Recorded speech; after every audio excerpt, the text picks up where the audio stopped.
Hello, everybody. It's Trevor. I think I'm here, as always. So it's always really kind of tricky. Oh, and there we go. Okay. Hey, anyone out there? We've got a big show today. Well, they're all big shows. This one is even slightly larger than the usual huge shows that we have here. This is History of the Worms. You guys chose History of the Worms. This is part 3. Part 1 was just me doing a bunch of stuff, finding crap in my basement. Part 2 was Steve Wood. The Age of Steve. That was very dramatic, lots of stories. And then today we've got part 3. Part 3, it's John Whytock is here. And I've got a picture of young John over here. And the good thing about this is now you can, when he pops on, you can see what the ravages of time have done to him. So that's a good way to start. Oh, somebody said good morning, so good. It looks like the stream is up and live. I think I'm just gonna get right into it with John. So I'm gonna take away John's picture. Where's John's picture here? Come on, I need to get a better assistant to do this stuff for me. There he goes. That's gone. And then I'm gonna try to put real John there. I think that worked. I'm gonna put him on. Here we go. I'm gonna full screen. There. Ha! Awesome. I'm so great at this. Okay. Good morning. Okay, so people are coming in. This is John over here, everyone. John Whytock. He's, I'm going to pick his nose with my finger right there. Right there. There you go. Oh, he likes it. So John, Good morning. how are you today? I'm very well, Dr. Strong. How are you? I'm fine. That's good. I like someone who still respects honorifics. You know what I mean? There's not enough people still respecting honorifics today, and it's good to see that you were brought up right. And I know you were. I met your parents several times, and they would not have a son who did not respect honorifics, right? I don't know if I qualify for any honorific. I got a music degree, so maybe I could throw down maestro, but that's about it. I was an Army cadet, so maybe sergeant, but that's other than that. Sergeant and then bracket cadet. That kind of like, you know what I mean? It kind of. Yeah, lessens it. Yeah, it kind of lessens it. Yeah. Like when I put doctor, then brackets education. It's like, I don't. Oh yeah, that's right. Yeah, we should chill. We should chill together and talk ed talk. So we've. Maybe I'll give people a quick history of John Whytock as I know it, which probably isn't the full thing because he was well along and when I met him, he was like a fully formed human and had a background and everything. So we met back at Queen's University, and then we did the Queen's Players together, and then we did sketches for CFRC, and then it morphed into the Arrogant Worms, and then we did a bunch of touring together, and then one day John wasn't there. He just wasn't there anymore. Maybe some people want to. Maybe we'll get into a bit of that today. Maybe we'll see. So you can put questions into the stream, people, if you want. I'm going to start with some of the questions that we already had. That some people posted some questions already. Yes. And I've got a lot of show and tell, and I've got some pictures. So whenever we get an awkward pause, I'll just put up a picture. I'll have to describe it to John because he won't be able to see it because of the way my terrible setup works. Okay. So first of all, one of my patrons. I have patrons, John, who support me in my artistic endeavors like this, and I'm just like me. Yeah, and I'm going to have their questions first because they're more important than the other people who don't support me. So Geneva asked, as with any early days collaborator, I just want to ask if John has any good dirt. See what I did there? So that was on purpose. That was a pun. On early Worms hijinks. Good. Hijinks is a good word. Any dirt, early, any things that occur to you that you've been trying to bury since then? Well, we were actually such a cautious and reputable bunch who recognized that we kind of had to make a living at this. And so I think our stories of sex and drugs and rock and roll would have been incredibly boring in those days. Mm-hmm. I mean, occasionally we might imbibe a little too much and it might affect the show the next day. But otherwise, there really aren't, sort of stories of us driving convertibles off docks into rivers with, politicians and clergymen in the back seat. I don't know. I think my favorite of all of those stories, though, was the day that Mike threw up while he was wearing a body mic, so the sound went through the front of house speakers. Yeah, that was a good moment. I remember that too, and it's recorded. By the way, Yes, we have it on tape. Yeah, I saw it once. Yeah, it's great.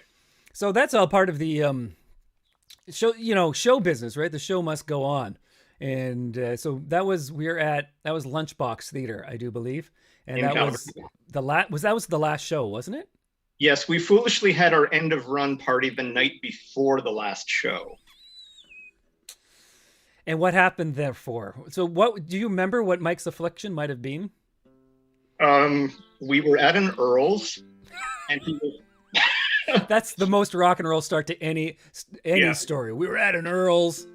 and I do remember him pounding on the table, asking for the waitress to come over. And I believe at one point he called her Toots, and I corrected him. This was 1994. You're very that was very progressive of you then to correct him back then. Can't call her Toots. And then he said, okay, then, hey, Blondie. And no, that's also not cool.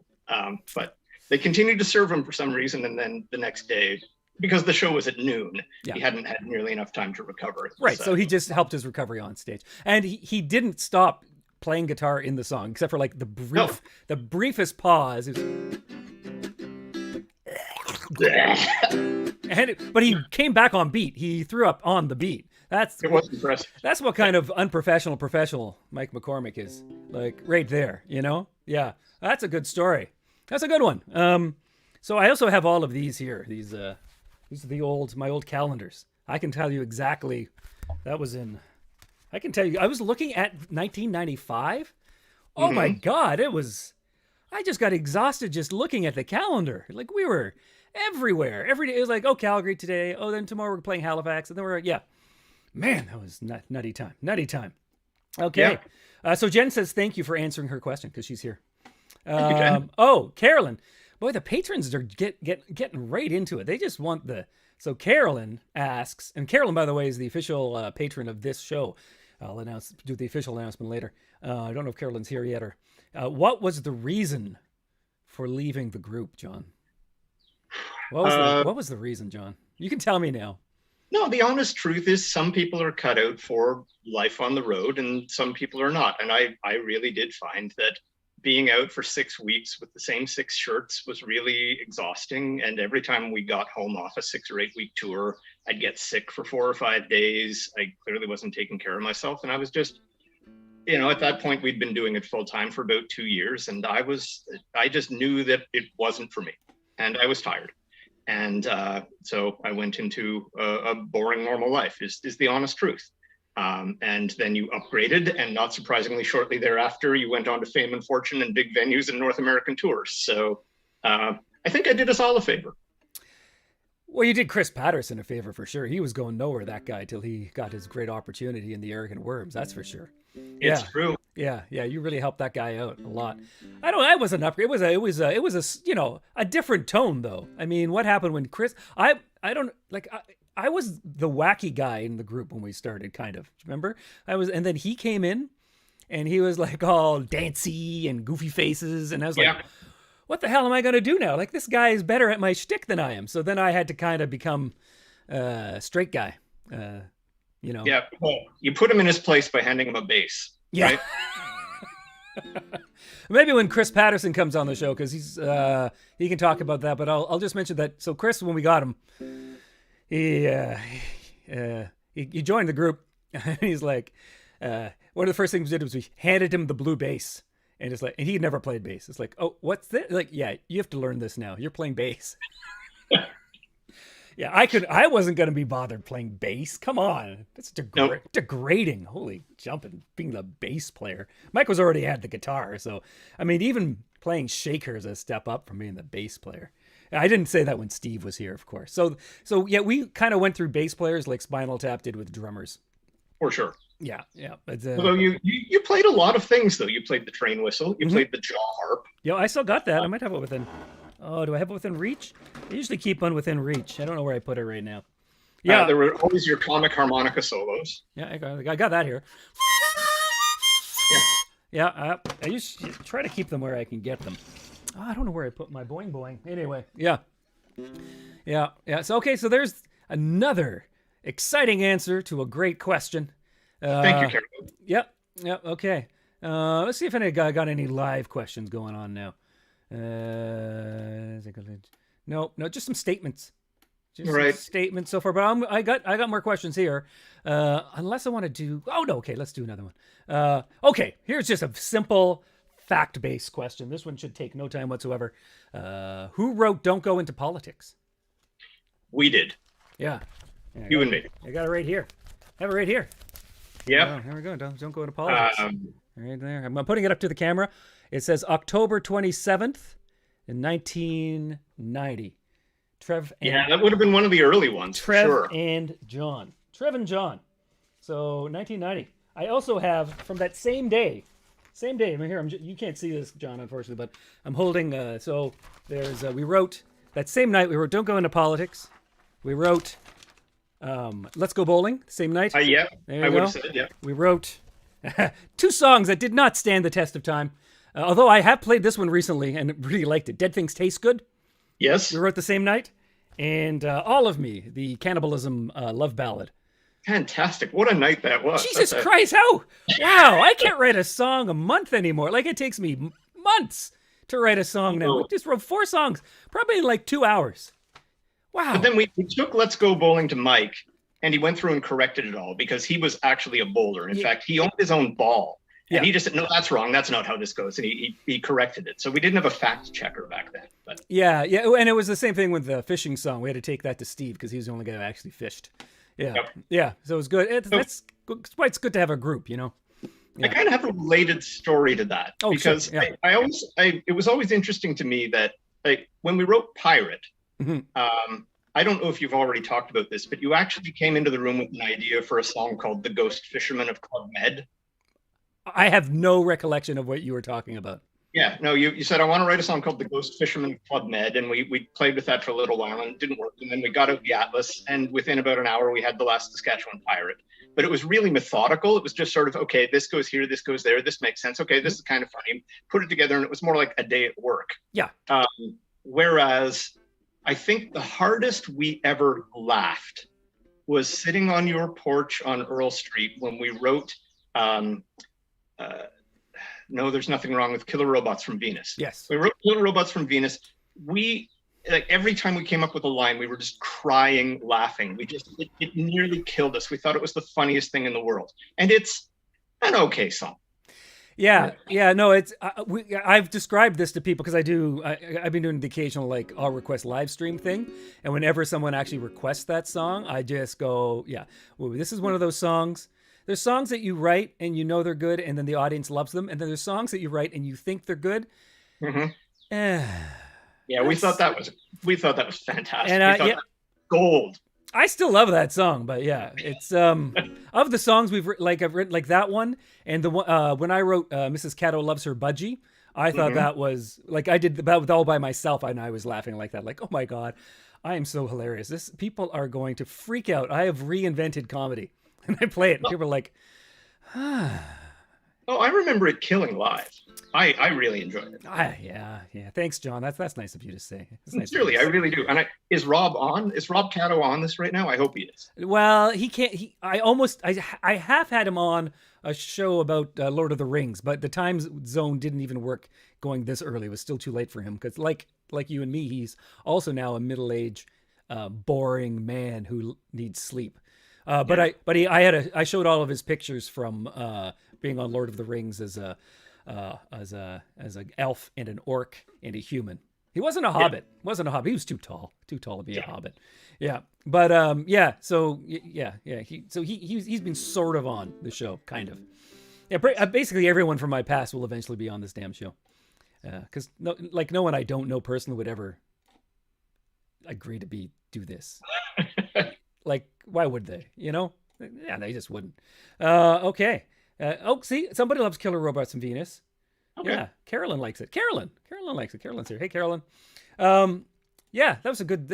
So I 4 songs in one night. Like, oh my god, we were great. 2 of them even half decent. Yeah. Jesus, 2 of them lasted, and 2 of them. Although "Dead Things Taste Good" is way better than I thought it was.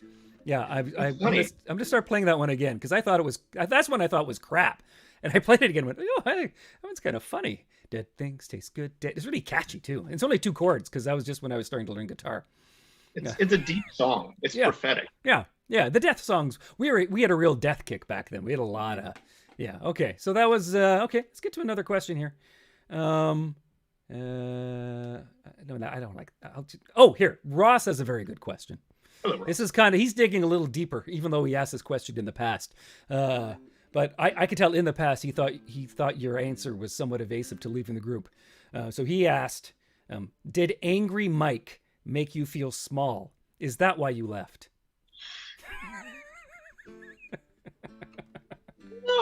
No. I felt that Mike was angry in my direction. I don't actually think of Mike as angry at all. Ranty. He's ranty. Not, yeah, he's angry at things, yes, not at individuals around him.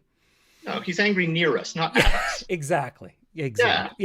That's I would agree with that statement. Yeah. You can it's easy to misread sometimes, but then you go, oh no. He's just yelling about some hockey game call from 15 years ago. It's just reoccurred to him how bad that call was. Yeah. You still can't ask him about Spirit of the West, right? He's still just yeah. Okay, budgie. Okay. Oh, what happened there? What did I do? I didn't. Oh, wait a second. Sorry, John. I just did something. Oh no. Exit full screen. Something disappeared, but I don't think Oh, there we go. My view of everything disappeared for a second, but I don't think I killed the actual stream, which is awesome. Okay, there you go. You're going back to full. Okay, good. I saved it. So many windows open. Okay, okay, John. Here's I know you've actually prepared for this question and I'm glad you did, because I think this is probably going to be the hardest hitting question of this whole thing. What's your favorite hat? Bridget wants to know what your favorite hat is. My favorite hat is an Australian cowboy hat that is somewhere. But my father's favorite hat was, in fact, the Arrogant Worms hat. Oh, that's the old cream-colored hat. The Arrogant Worms stitched in the back, and the cream with the black lid. This was my dad's hat, and I didn't have the heart to get rid of it as I was cleaning up the estate. So my favorite hat is for sentimental reasons. I've never actually put this on my own head. Yeah, I had a similar experience. So when I got my mom's stuff, like she had a whole box and I didn't know what was in it. And I opened it up and it's all of the clippings from like the entire career of the Arrogant Worms. And like I opened it up and I just closed it, and I still haven't. I just can't deal with it. So That's yeah, sweet. yeah. It's like of course my mom. Of course she did that. Every last damn. I don't know where she even found half this stuff. All of it in a box. Yeah. Anyways, my mom recorded every time we were on CBC. Okay. Yeah. And gave me the cassette as if I wasn't there to experience it the first time. John, remember, Mom. Did you hear this? Did you hear this band on the CBC? I was busy being interviewed, Mom. No, I was not listening. But thank you. Yeah. So somebody wants a hat like that. I don't know if we have new ones, but they don't look quite like that. They're a little different. I don't know if I even have one of those ones. It's my basement is where all the old storage lockers crap is, so I don't even know half the stuff in there. I don't even know. Okay, let's see. Should I ask a couple more of these questions, or I should get to some of my show and tell? Okay, I'm gonna get to some of my show and tell then. Okay. John, let's see if you can recognize what this is here. This might take us on a bit of a tangent. Hold these up for you. Well, as you know, I can't see what you're doing. I'm holding them up. Can't you see them? Don't you have another? Can you see them with the other camera? No, maybe. I'm holding up a pair of shorts, blue shorts, with white stripes down. The blue shorts. Yeah. Just pretend you can see. Act as if you can see this. Actually, I'm holding it up, and because I have a blue screen, it's half clear, and I can see your ghost face through it. Oh, this is a cool effect. Oh, this is awesome. Whoa, you're looking through the crotch. Do you know what those are? What those could possibly be that I just held up? They must only be Russell's shorts. Yes, Russell's shorts. And who is? So do you remember Russ? He's still with us, I think. Yes, he is. Yeah. Oh, we're Facebook friends. Yeah, I'm Facebook friends with him too. Yeah. Yep. So he gave us such a lovely anecdote that we could tell everywhere we went. That Russ, what a lovely man, but a little cautious. Yes, he's a cautious man. Maybe not. Yeah, so maybe not a great adventurous man. And so I believe, did you borrow those shorts because we were playing that variation of volleyball? What was the name of the game? I was trying to remember what the hell the game was. It was this weirdest thing. Volleyball, but it was allowed to bounce off the wall. It's like volleyball's for idiots, like because volleyball is actually really hard, and they somehow made it. Oh yeah, you could bounce off the wall, so it never became a dead ball, pretty much. Yeah. Okay. And then we realized that we had left Edmonton with Russell's shorts, and they had been further in the country than he had ever been, and were obviously having a better time. Yeah. Volleyball. Volleyball, BJ, yes. BJ just wrote down volleyball. Thanks, Nice. BJ. That has been bugging me for like about a year now since I did like the first Arrogant Worms history one, because I was trying to remember what that was. Volleyball. How can I forget volleyball? It sounds awesome. Yeah. So I think if anybody owns a physical copy of the album Russell's Shorts, there's a picture of the shorts at Niagara Falls. Yeah. On the inner sleeve. Yeah. But we took pictures of Russell's shorts pumping gas in Fredericton, and where anything didn't matter. It was just the shorts were out having a good time. Yeah, they were having a really good time. So that was, and Russ took some photos of us too. He did. Maybe I can find them. Which is the? Oh, with Rippy. Yeah, I'm gonna. Okay, I gotta move this one in my. Gotta do a really tech thing here. Okay, then I can see it.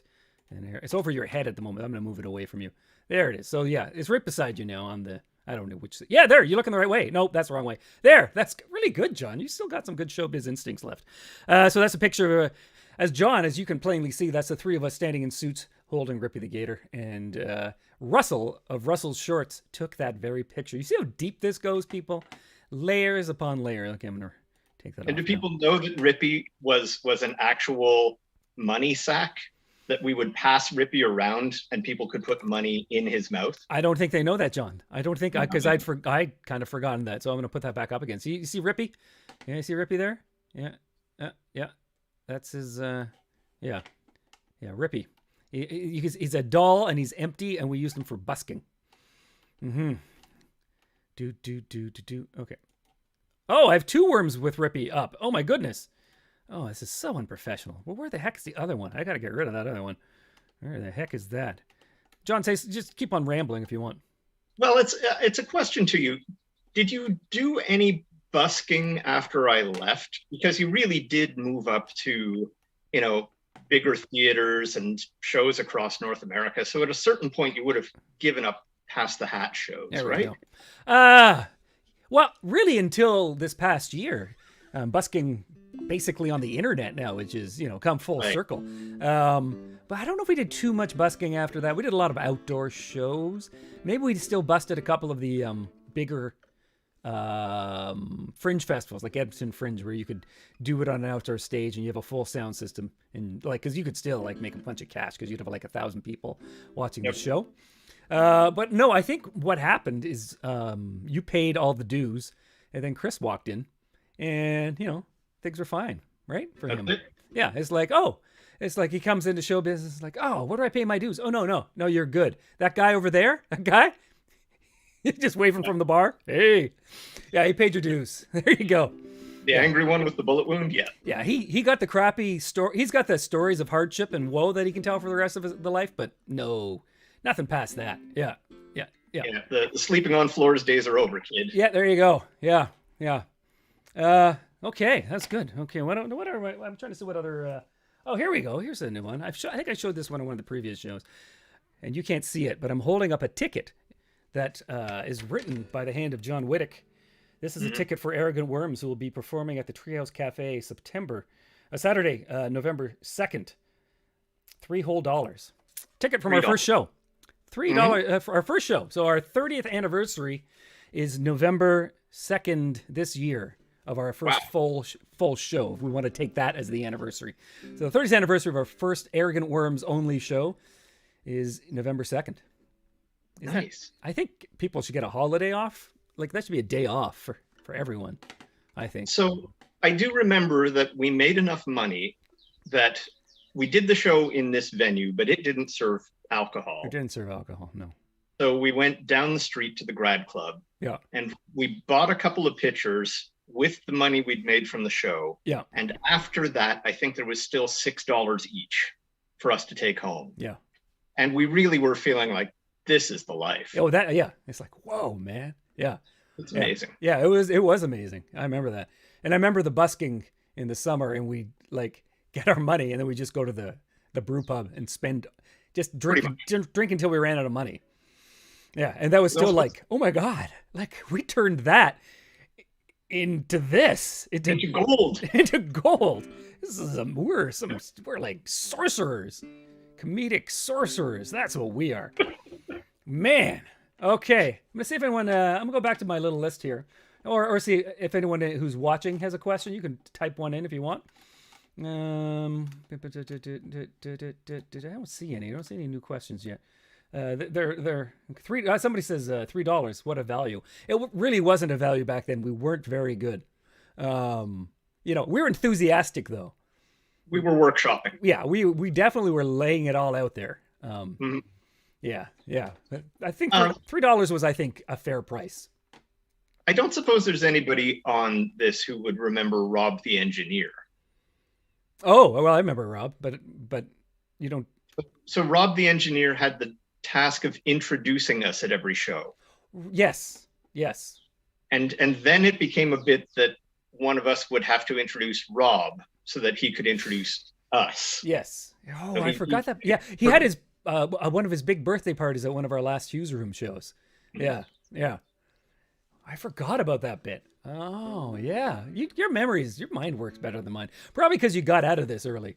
Yeah, I haven't had to fill up the catalog with other memories. My memories stop at 1995. Oh, no, I think it was just the not good living that I continued having. Side. Yeah, the slow brain damage that I managed to put it to myself. Okay. Oh, here's a good question. Do you still write songs?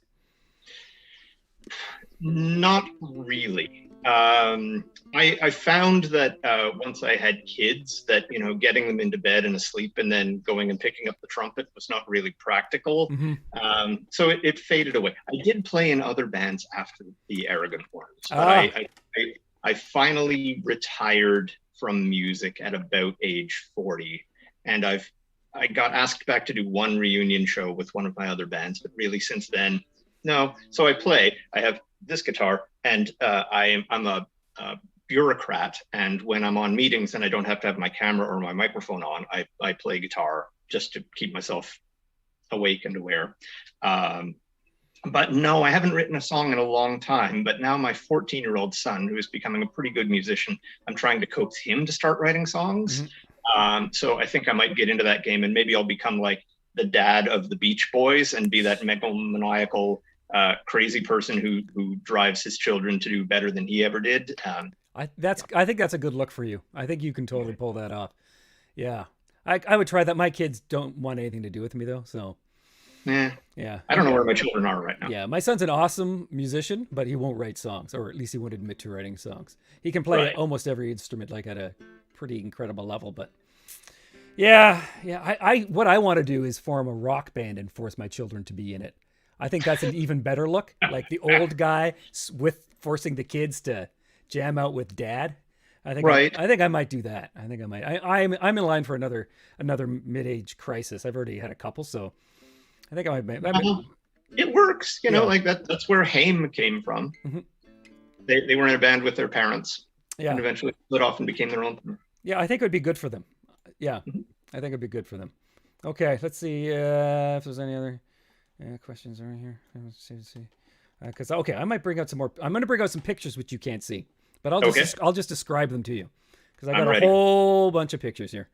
Okay, this is the one I think this is the most historical photo I found, as in there's a lot going on in this picture and I can't believe I actually have it. So this is taking up the whole screen because it's the three of us. We're at the Edmonton Street Performers Festival and we're performing outside, and behind us is a CBC booth. Yes. In there is a shaggy-headed person, Chris Winters. So can you describe what momentous occasion this is? Well, this is the meeting of the Arrogant Worms and Captain Tractor, because there were two fine young gentlemen working the CBC booth. One was Brock Armstrong and one was Chris Winters, and they were in this little start me up band in Edmonton called Captain Tractor, and they were playing shows on White Avenue, and they were forced to sit in that booth and hear us 3 times a day or 4 times a day for 10 days. And at the end of it, they wanted to be our friends, not throttle us. And quickly thereafter, they covered the Pirate Song. And then you wrote, what did you write for them? Dublin Lullaby? No, If You Go to Hell. If You Go to Hell, that's right. And I wrote Frozen Puck to the Head. Yeah. And those were both on their third album, I think. But they did a very good version of the pirate song. And they're just lovely people. Yeah, so that's what made people actually know the pirate song was their version, because they actually put money into a video and they promoted it. Like, they did all these things we never really got around to. Like, I really believe if you are under the age of 40 and are male and are from the prairies, you know that song. I regularly encounter people where you have some association with that song, and it's okay, you're from the prairies and you're under 40, right? Yep. Apparently it's played at like weddings. It's like Fun. the song that gets everyone on the dance floor at a wedding. I can see that. Yeah, I'm still having problems picturing it. I've been told this multiple times. I'm like, well, that's why we wrote it. Yeah, we wrote it so that people would have a big song. Wedding song. Yeah, it's a wedding song. Yeah, that's what we did that. That's really in terms of versatility, because it's been used in an education textbook as an example of a protest song as well, right? Yes. So I think even there we beat out like Bob Dylan and Pete Seeger and Billy Bragg, because they never wrote a wedding song. No, they never have one that, okay, here's the Billy Bragg song and everyone gets up and no, that just doesn't happen. Like Rage Against the Machine, you don't dance to that at weddings. I'm sorry. So protest music, wedding music, but in between, like that's a really tiny Venn diagram. Yeah. We own it. Well, technically Captain Tractor owns it, but we get the royalties. Yeah, exactly. Yeah. Ha ha! Fools. Which one do I want to show you next? Well, here's one. Here's the classic old one. It's all four of us at the Kingston Brewing Company up there singing our songs. There they go. So, do you remember the brewing company there, John? More than a little bit, yes. Yeah, those were good times, hey? Well, so I really love that they made a beer for us, right? Oh, yeah. You remember. See, that's why I have you on, because now that you say it, I'm like, yeah, I remember that now that John says it. They made Arrogant Ale. They made one cask of it once, and I think it was in celebration of the 1994 Busker Fest. And so we all got a pint of it, but then I went downstairs to the payphone and put in the long distance card and called my girlfriend in Vancouver, and we had a really depressing conversation for 45 minutes. When I came back upstairs, somebody had taken the beer away because they figured I didn't want it. Oh. So they made Arrogant Ale, and I had exactly 2 sips of it, and then they never made it again. Boy, you've just bummed everyone out. That was a really sad story. But then the rest of the evening went really well. Oh, okay. There were puppies and baby penguins. Oh, yeah. Wow. I don't remember that part either, but yeah, thanks, John. Well, I cheered everyone. Puppies and baby penguins. Unbelievable. Okay. This is, so people, we're nearing, we probably got another 10 minutes or so with John. So this is your chance to ask your questions. I've got a couple more questions on there. I'm just seeing do I have any more things to show you? There's John Denver. Did we co-wrote John Denver Eats Babies, right? Was that a co-wrote? We did. Yeah, okay. I got that one too. Yeah. I thought that was hilarious as well. We were afraid to play it live because it was kind of mean and litigious. Yeah. But we did it once on like Saskatoon College Radio. Did we? Because we were absolutely certain that no one was listening. Well, I haven't had a lawsuit yet. So I've also got. I'll just talk about these songs now because I might sing some. I found some John songs that were never recorded, or at least not recorded on one of the big albums. Oh, you've got some show and tell, don't you? You got some cassettes there. I have some cassettes. So I mean, the real, I don't know, because I watched episode 1, but I missed episode 2. So you may have already talked about this. We were doing sketches, and we recorded them on cassettes in little 15-minute episodes and sent them around to radio stations. And they said, hey, that's great. When are you coming to town? And it was, oh, that's a good idea. We could have a live show out of it. And that's really how we became a live touring band. But yeah, so this first cassette is sketches and songs. So you may have heard the songs, but if you've never heard Eagle Man or The Australian or Chess Game, we have 3 different sketches called Brain.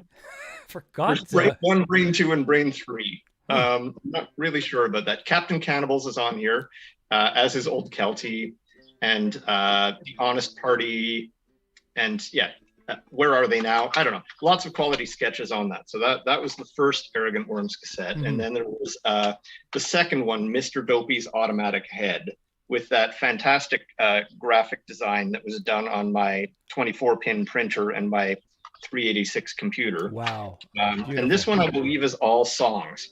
Yes, we had this one the first time we went on tour in the Fringe festivals. But this was before we'd recorded Pirate. We'd written it, but we hadn't recorded it yet. And it has a couple of sketches on it too. It has Arnie's and Barney's, Amputation Weight Loss Clinic. I seem to recall Steve was really good at that sketch. So yeah. That's Mr. Dopey's Automatic Head. And then of course there's the original cover of the original album. Yeah, some people have that one. The couple of fans actually still have that. Yeah. Yeah.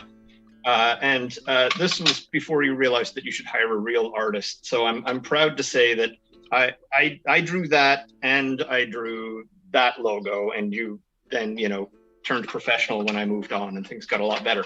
But I even surprised Trevor before this call, because I have this incredibly rare, I don't know if it's a bootleg, but apparently in 1993 in Winnipeg, we went into a studio and we recorded 5 songs, and these would be pre-album versions of Carrot Juice's Murder, The Fishing Song, History is Made by Stupid People, Losing Hair Under God, and The Last Sensitive Cowboy. Was I there?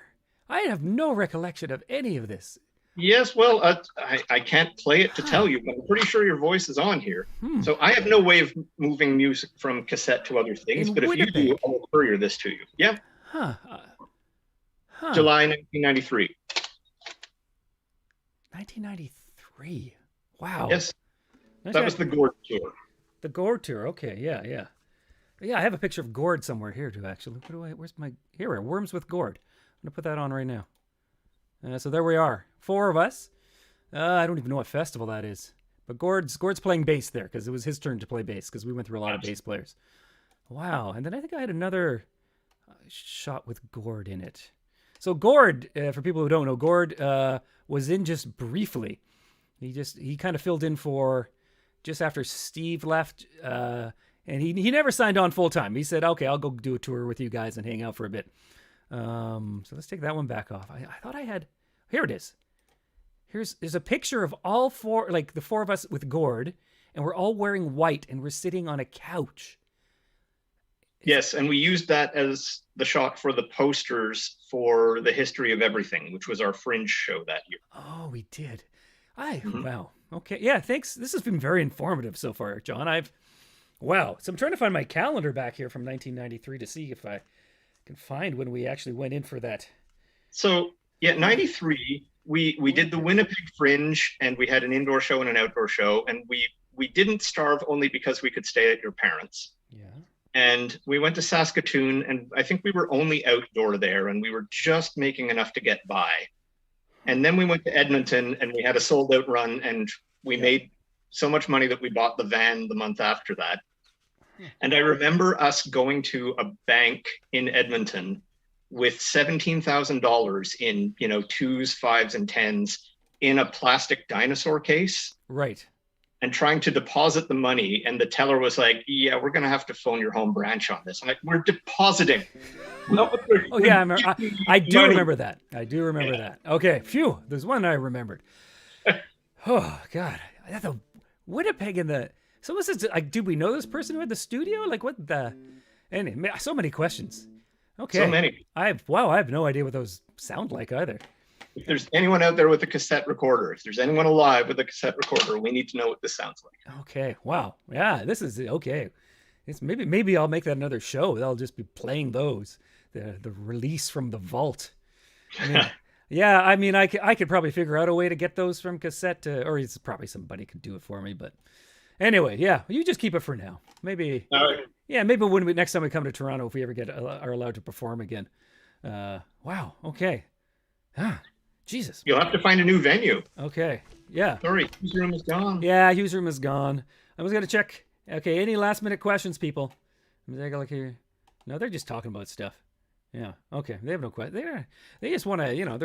They're interested in what you have to say. So I'm going to talk about a couple of songs that I have in front of me here that really no one has ever heard. I think I'll play 2 of them. So one of them is "I Need You, Miss Texas." Did you write that one, or did I co-write that one? I don't actually. I don't actually know. It was probably a co-write. I don't remember. I think that one was a co-write. I'm not even sure. So we actually performed this one for a while. Gord sang it. I think Steve originally kind of sang it. Yep. I don't remember how the verses go, but you say he just kind of talked it. Yeah, I mean, we did it in a doo-wop style, right? So yeah, okay. I'll just fake it when I sing it. I'll just fake it. I remember the chorus. The chorus was pretty easy to remember. And then there's one. Don't worry, John. I'm not going to sing this one. I think you did this one on your own. I'm going to throw you under the bus. Bob Barker Scares Me, which I rediscovered, and I still find it kind of chortlingly funny. You don't want to talk about? Do you remember that one at all? It's right here. I don't actually. That's one where I don't even remember a bit, but he possibly still scares me. Yeah. So I just remember we thought this was kind of funny. You only kind of did a rough draft of it, but we decided it wasn't worth taking any further because he was probably going to die any minute, and then people would be angry that we had this song about him, and he's still alive. Right. 30 years later, we could have easily had a good run with this song. What are some? Well, I could go to lunch with Pat Sajak, water ski with Wink Martindale. Me and John Davidson could go golfing, but around Bob, I just feel pale. There's some good lines there. What? Oh, I like this part. What really happened to the first announcer? Why does the second guy look just the same? How do we know the big wheel is on safely? If it broke off, you could really get maimed. Very nice. Yeah. Yep. You've done better rhyming than that, but the joke is good. Yeah. Yeah, that really feels like I was just freestyling and somebody wrote down what I said. Yeah, I think no. It's rough. This is very rough. This was the first pass of this, and we didn't do a second. Yeah. Okay. There are drafts. Believe it or not, these are finely crafted tools. Like when you see the rough drafts, you realize how much work really goes into these. Yeah. Oh yeah. Up to 45 minutes. And then Chasing Goldie is the other one I found. Yeah. I don't think we ever learned that one. No, I think we just sort of timed out on it, yeah. And it was one of those. It was cute, probably had some potential in there. Yeah, I'm gonna sing it anyway. I'm gonna sing that one, and I'm gonna sing "I Need You, Miss Texas" as well afterwards. So they're gonna get a little bit of afterlife, 30 years later. Nice. Yeah. I think the only other one we did, and I don't think ever got recorded, was "It's a Living Being Dead," which was about the guy who was always cast in movies as the first person killed in every action movie. Yeah, I got that somewhere as well. I think I didn't find that one. I think I have come across it though. Yeah, because sometimes I go back looking desperately for song ideas back when obviously I could write 4 songs in a night, It's like, maybe past Trevor had something that was funny that I can finish into a song. Stupid old brain. Keep mining. Dumb old brain. Okay, so let's. Are there any last minute? I'm going back through this question list. No, that one's too involved. Here's a good one. What's your favorite movie villain? Favorite movie villain? This is, yeah. Well, I could quote The Princess Bride chapter and verse, so we might as well go with Prince Humperdinck. That's about as safe as it gets. It's about a perfect movie. Right. Okay. So you prefer Prince Humperdinck as a villain than the 11-fingered man? Oh, ooh. See, I'm saying even within that movie, there is more than one choice. They kind of come as a set. Yeah. Yeah, maybe the 11-fingered man. Yeah. I don't know. I mean, I like Alan Rickman, but I like him better in Robin Hood than I do in Die Hard. Right. Mm-hmm. And the only problem is there wasn't a lot else going on in Robin Hood. Yeah. That's why you could really focus on the sheriff. It wasn't really. Yeah. Yeah, he stole the show for sure. Okay, so I'm going to officially announce, people, this is your last chance for a question. I'll give you a couple of seconds here and see if anyone has anything.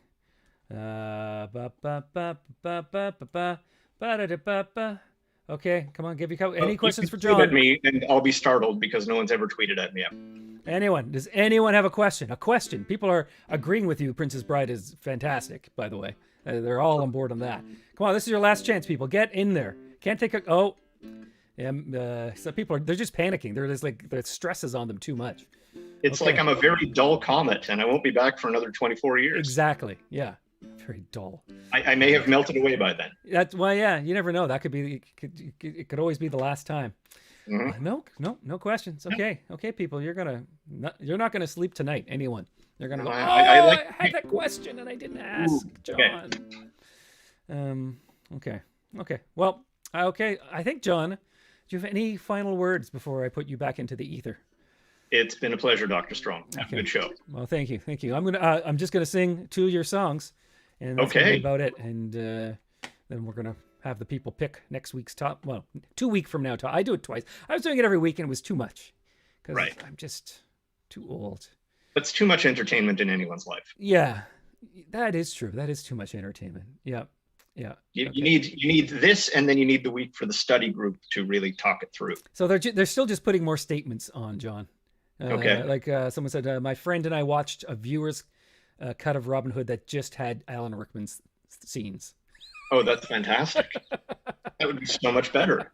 And probably no song in it, right? And several people are thanking you for being on the show. Well, thank you for having me. Yeah. Okay. Pleasure, whoever you are. I can't see you, but I'm sure you're all lovely.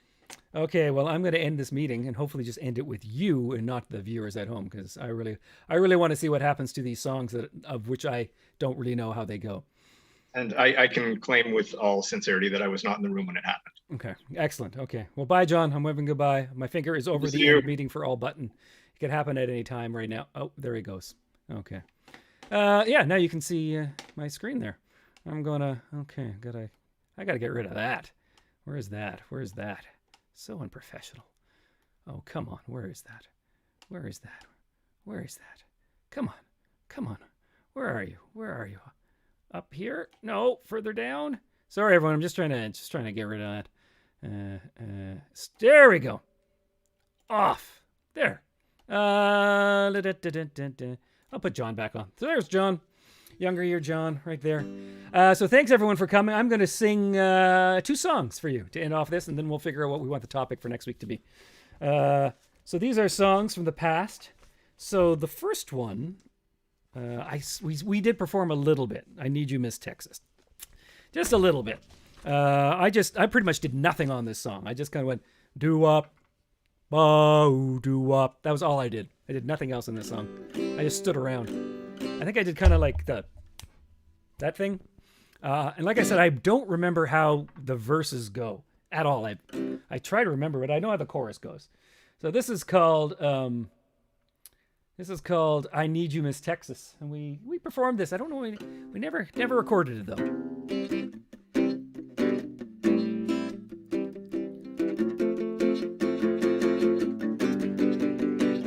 Well, my television choices. Oh, I gotta get rid of these out. Okay, I'm gonna try that again. I'm gonna relaunch.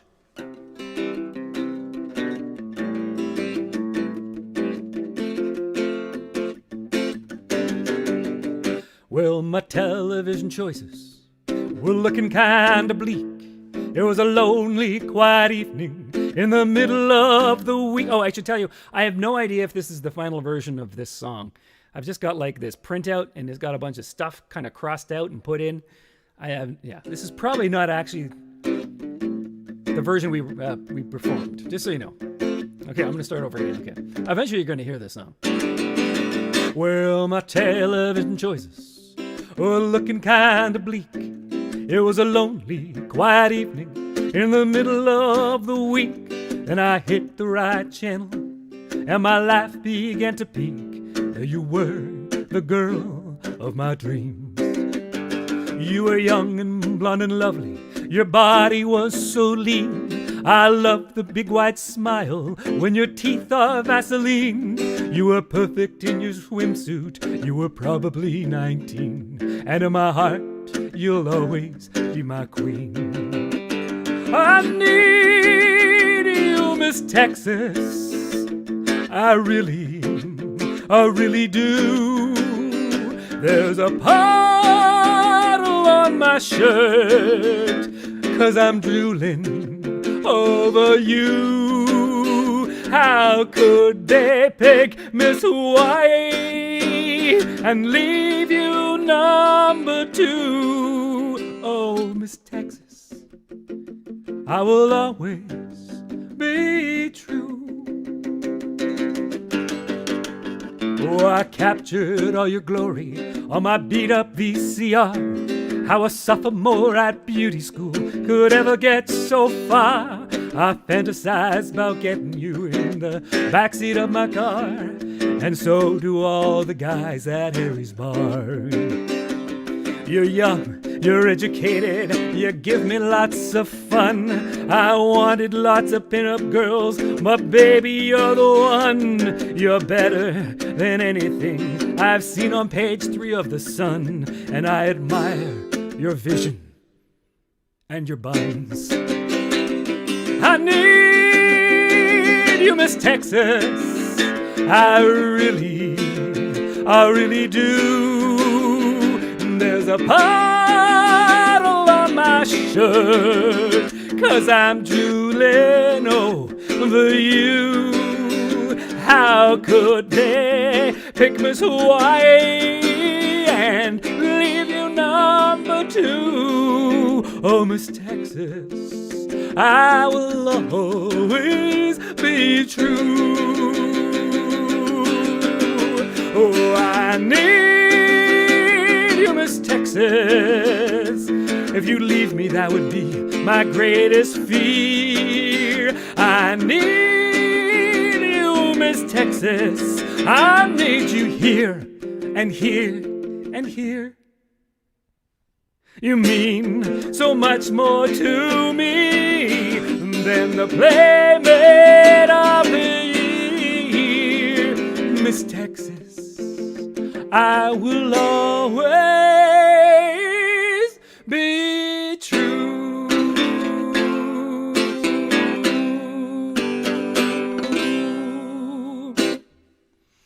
Whew. I need you, Miss Texas. First performance in probably 28 years? 28 years? Yeah. Yeah. 28 years. 28 years. Do. So that's I Need You, Miss Texas. I don't know why we didn't record that one. I'm not really sure. Anyway, apparently we did. John thinks that we had recorded it in Winnipeg at some point in time. So that's that one. And then the other one I'm going to sing. So I'm not sure. I think that was a co-write. I don't even know. John didn't know either. I think we might have co-written that one. Maybe even some of the other guys wrote that one. Don't even know. Okay. So I've got one more. This is Chasing Goldie. I know John brought this to like our new song meeting, and I don't remember the tune. I'll just make something up. I think it's Celtic-y. Or is it? I don't know.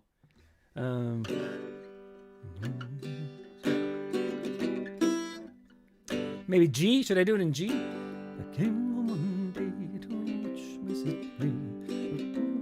Okay, I'm gonna do that. Do that kind of Celtic-y thing. I have no idea if it was I have no idea what style the song was supposed to be honest. I bet John doesn't either. He's looking right at me right now. I came home one day to watch my fish play, but Goldie was not in her bowl. And my mother said, son, there's something I've done. And her words sent dread through my soul. She said I was cleaning and being well-meaning. Your goldfish I moved for a spell. But your dad didn't see as he went for a pee. Then he pushed the handle and well, gone, swept away instantly into the sewer and out in the sea. Goldie, without you, my heart is crushed. My life changed forever with just one flush. Your brain is the size of a small shriveled pea.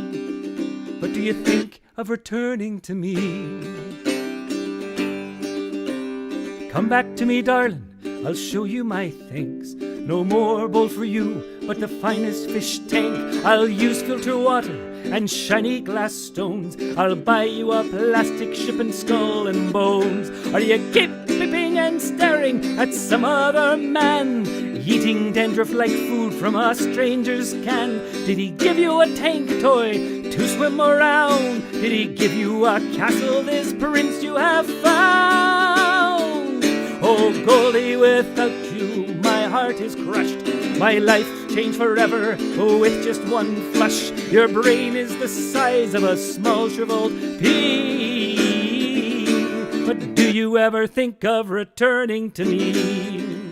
Do you swim the wild oceans or stay around here? Does your unblinking eye ever shed a small tear? Did you start a new life in some distant town? Or did you just die and float upside down? I wander through pet stores, calling your name, but goldfish are stupid and all look the same. You were mine for 6 months, and then just my luck, you flushed away. What a waste of a buck. There you go. Chasing Goldie. It says there's a chorus after that, but I think that kind of ends with that last joke. That was a good ending, actually. John stuck the ending on that one, I think. Chasing Goldie there in some random melody. Do do do do do do do do do do do do. So that's, I think that's gonna probably be it for today. I've got to get to, I've got to do my struggle with getting the whole polling thing up. Keep on forgetting to find a better way to, I'm all tangled up with my guitar and my, Jesus. There we go. Here we go.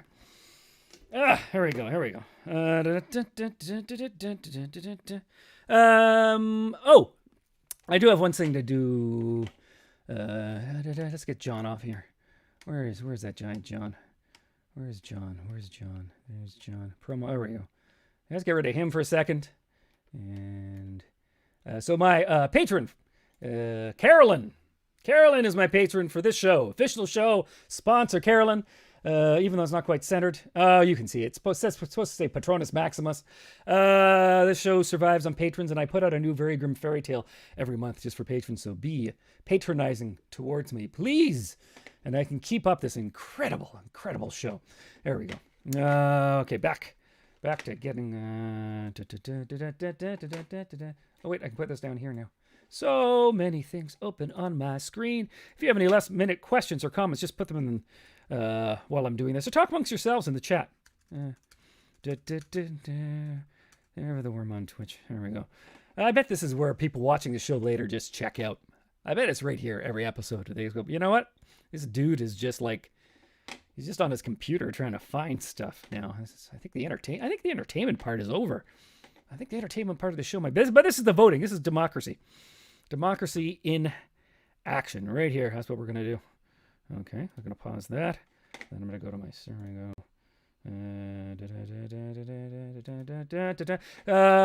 okay.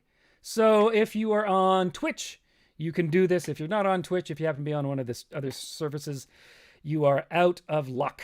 And I'm sorry, but I just don't have the tech. We just don't have the technology. We just don't have the technology to make that happen for you. Okay. I'm going to start the poll. So think of what you want the topic for the next show to be. And I'll get this going right now here. Topic, question mark. There we go. So let's find. I could do up to 5. Let's let me see if maybe someone else has already put one in the chat. Princess Bride, is that that's a Princess Bride? Okay, Princess Bride. I have a feeling that would be one where you guys, well, I've watched it about 6 or 7 times, but I have a feeling some of the people have watched that like 30 or 40 times. Princess Bride, okay. British comedy, okay, British comedy. It's a nice wide one for me to work with. British comedy, okay, I got room for 3 more.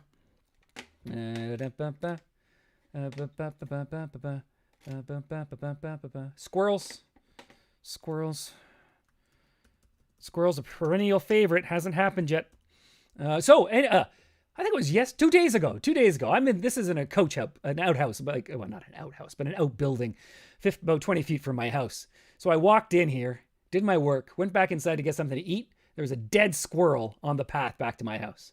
Freshly, like, yeah. So I'm thinking my mind powers of my killing, my evil thoughts towards squirrels for them to die, I think it's working. Because I think one of them just was above me on the roof and went, and just flopped down dead. Anyway, big morning for me. That was a big morning. Okay, squirrels, Princess Bride, oranges. Okay, oranges.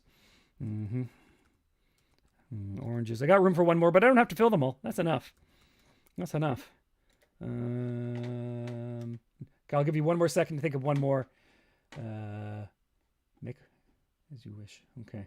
I don't see any other suggestions. Okay, I'm gonna start this poll. I'll give it one more second, just in case a last minute. Nope. Okay, here we go. So the choices are. Here, I'll start the poll because it takes forever. It takes a whole minute. Start the poll. Princess Bride, squirrels, oranges, British comedy. Oh, did that? It's starting. Okay. So vote away. I've need to write a squirrel song. I have attempted multiple times to writing a squirrel song. By the way, I think I'm too close to the subject matter, if you know what I mean. Every time I write one, it just makes me sound like a lunatic, but not a good type, like a sociopathic, not nice person is every time I've tried to write the squirrel song. Yeah. So I haven't really found the way to write the song without making, it's too much. I'm too close to it. But maybe now that I've, there's one less squirrel to bother me, maybe that'll make it a little bit better. Okay. Oh, David's too late with the golf ball. Sorry, David. Totally. Would have loved to have done a golf ball show, but maybe next time. Okay. We're waiting for the results. View the results. Princess Bride. Okay. Princess Bride. Okay. How am I going to do a whole show on that? I can do it. I can do a whole show on that. No problem. Okay. So thank you everyone for coming to visit. It was great having John on. I'm really intrigued by that cassette of 5 songs, which I have no recollection being part of recording. Intrigued is the word. Intrigued. David, why do golf balls have dimples? I don't know, David. Why do golf balls have dimples? I'm assuming you're setting me up for a joke. No? No, I guess he isn't. Okay. So thanks everyone for coming along. That was a fun one. And I'm just going to have cassette player. That's not a very funny answer, David. Why do golf balls have dimples? Have cassette player. I don't get it. No, I know you're just saying you have a cassette player. I have one cassette player in my basement, just the handheld note to self one. I've kept that since the 90s. And I have about 15 cassettes where I've written like song ideas, and I haven't ever listened to them since I recorded them. So maybe a summer project. Okay. I'm going away. I'm ending the stream. Okay.